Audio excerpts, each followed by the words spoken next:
Hi, this is Kim from the Beauty Biz again. This week's video is a little fashion project that I've got going on, and it is the cutest thing ever. You guys, first we're going to start with the ripped rocker jeans, frayed on the ends.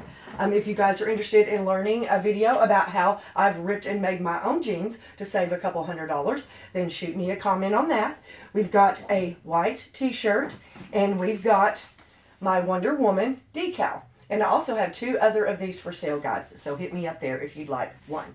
But we've also got various patches: lips, love, peace sign, a flag, kind of my rocker chick jeans. We're trying to do this for a festival we're going to next weekend. And I've got various lip gloss, iron-on patches, and the Wonder Woman patch. So I'm going to put all this project together. You guys stay tuned on Instagram and Facebook for the finished product of what my outfit's going to look like. Stay tuned always for more beauty, fashion, and skincare tips at kimsbeautybiz.com. Thank you guys. Much love.